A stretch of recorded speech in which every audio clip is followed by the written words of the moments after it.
Hi all, welcome to my channel. ఈరోజు recipe వచ్చి prawns రొయ్యలు మసాలా కర్రీ అండి, నా స్టైల్లో.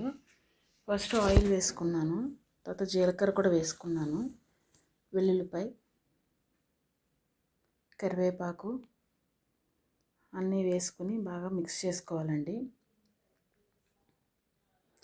తర్వాత పచ్చిమిర్చి కూడా యాడ్ చేసుకోవాలి.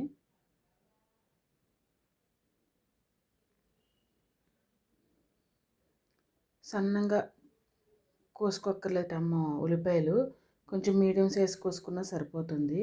అవి కూడా ఎల్లుల్లిపాయ కరివేపాకు బాగా వేగిన తర్వాత ఆనియన్స్ కూడా వేసుకుని బాగా కలుపుకోవాలి.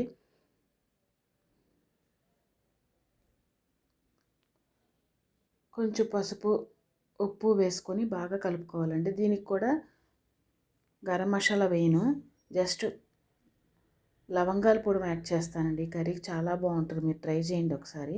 తర్వాత రొయ్యలు ఏవైతే నేను ముందు కుక్ చేసి పెట్టుకున్నానో అవి కూడా యాడ్ చేసుకుని ఉప్పు పసుపు అన్నీ వేసుకుని బాగా కలుపుకొని బాగా మగ్గనిచ్చుకోవాలండి. తర్వాత కారం వేసుకున్నాను, తర్వాత వచ్చి కొంచెం ధనియాల పౌడరు లవంగాల పొడి కూడా యాడ్ చేసుకున్నానండి. అలా ఆయిల్ సెపరేట్ అయ్యే వరకు వేపితే సరిపోతుందండి సిమ్లో పెట్టుకుని. ఇది మార్నింగ్ లంచ్ బాక్స్లో పెట్టాలన్నా దేనికైనా కూడా ఒక 15 మినిట్స్లో అయిపోతుందండి, అన్నీ రెడీ చేసి పెట్టుకుంటే.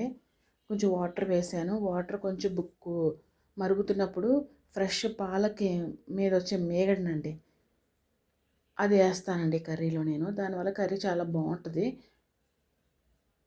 కొత్తిమీర కూడా వేసుకొని దగ్గరికి వచ్చే వరకు ఉంచుకొని దింపుకుంటానండి.